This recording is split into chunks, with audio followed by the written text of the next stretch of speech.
मौत डरी थी उसको देखकर, ये खुद मौत का दावा था।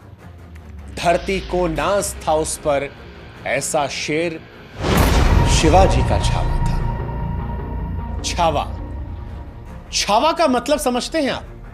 छावा का मतलब होता है शेर का बच्चा, और शेर के रक्त में समझौता नहीं होता। यही कहानी थी छावा की, संभाजी महाराज की। वो संभाजी महाराज जो शेर से लड़ने का दमखम रखते थे, वो संभाजी महाराज जो दहाड़ दे तो दुश्मन मैदान छोड़कर भाग जाया करता था। वो छावा जिनकी तलवार की चमक दुश्मन को रण छोड़ने के लिए मजबूर कर दिया करती थी। वो संभाजी महाराज जो औरंगजेब के कैद में धोखे से फंस तो गए, लेकिन इसके बावजूद अपनी माटी से गद्दारी नहीं की।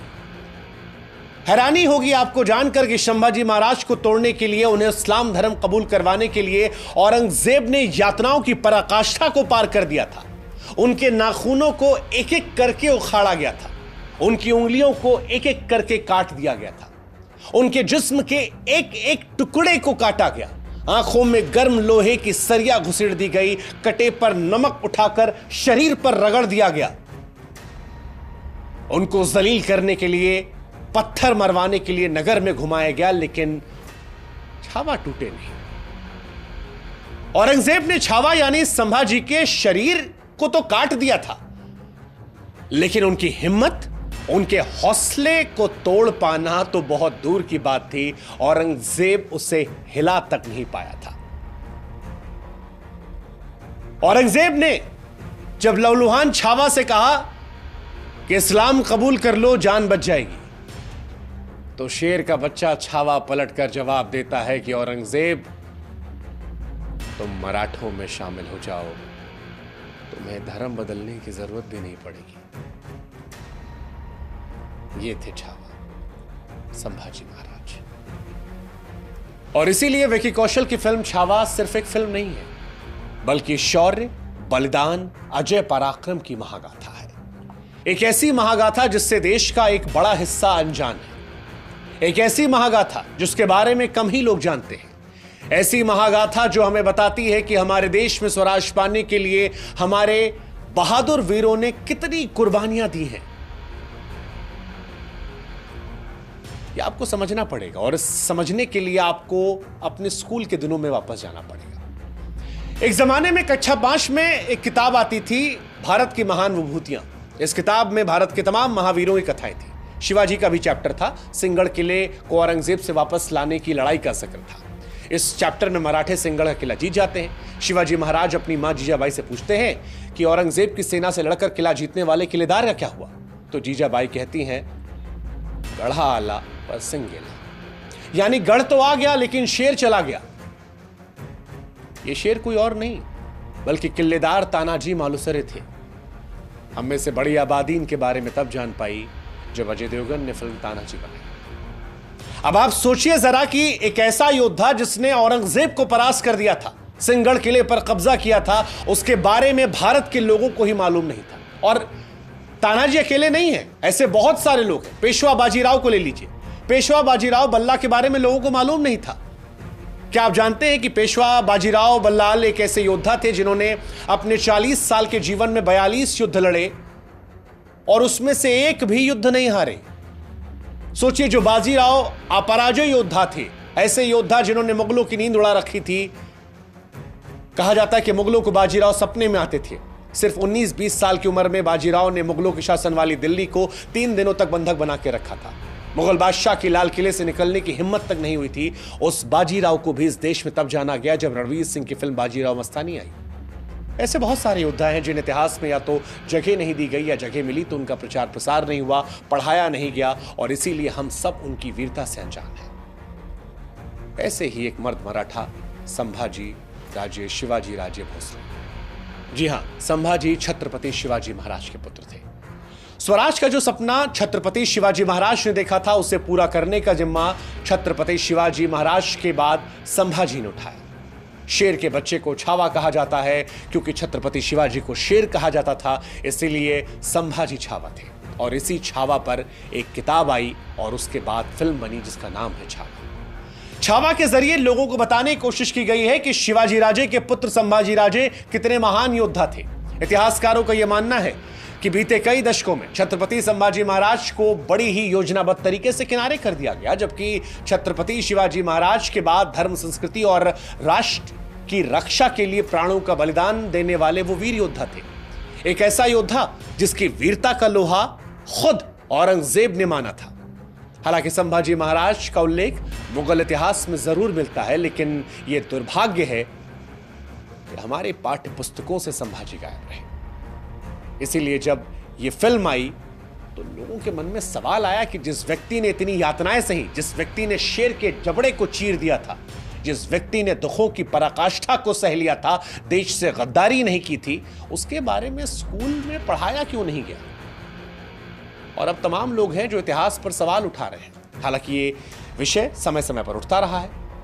यह आरोप लगता रहा है कि कुछ लोगों ने भारत के इतिहास को अपने हिसाब से गढ़ा और राष्ट्रवादी नायकों को जानबूझकर भुला दिया गया। औरंगजेब की क्रूरता को छिपा दिया गया। संभाजी महाराज जैसे योद्धाओं को लिखा ही नहीं गया, जबकि कईयों को महान, तो वहीं महाराणा प्रताप जैसे महान योद्धाओं के संघर्ष को उतना महत्व नहीं दिया गया। अकबर महान हुए, टीपू सुल्तान को वीर योद्धा कहा गया, लेकिन गुरु गोविंद सिंह जी, बाजीराव पेशवा जैसे योद्धाओं को, छावा जैसे लोगों को इतिहास में कम या फिर ना के बराबर जगह मिली।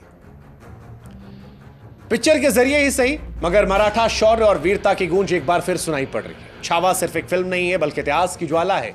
वो ज्वाला जो हर राष्ट्रप्रेमी के भीतर वीरता की आग को भर देती है। फिल्म के एक दृश्य में विकी कौशल कहते हैं कि मराठे अपनी रक्षा के बारे में कब से सोचने लगे। मराठों ने जब भी अपनी जान दी है तो वो जान स्वराज की रक्षा के लिए दी है, शिवाजी महाराज के लिए दी है।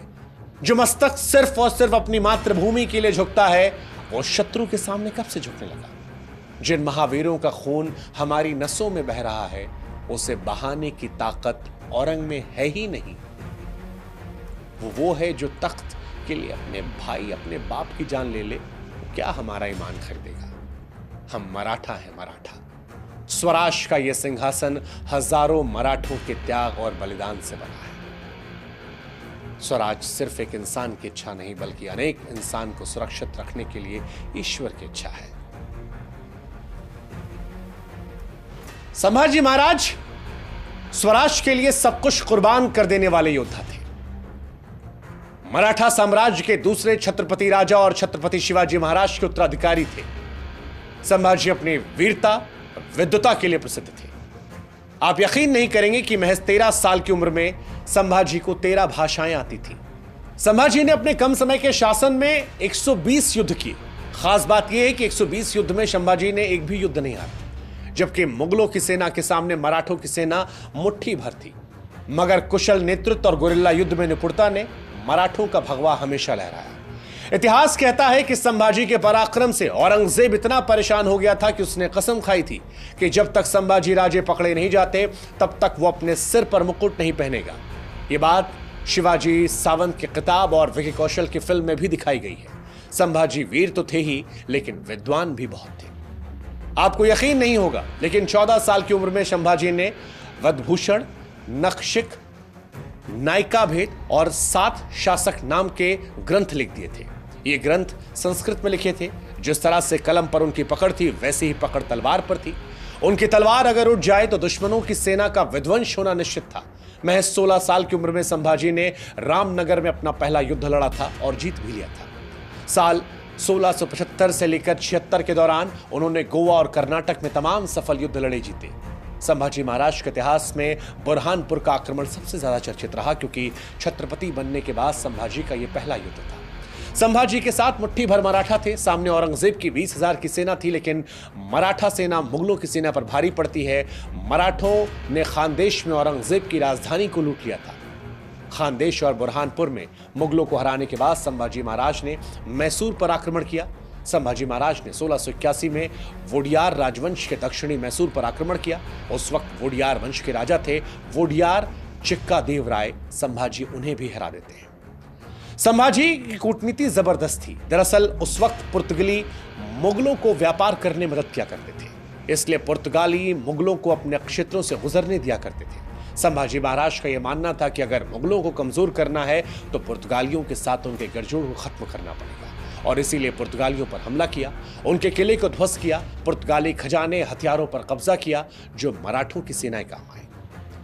अब सवाल यह उठता है कि जब संभाजी इतने वीर, बहादुर और विद्वान थे तो फिर औरंगजेब के हाथों मारे कैसे गए, कैसे वीरगति को प्राप्त हुई?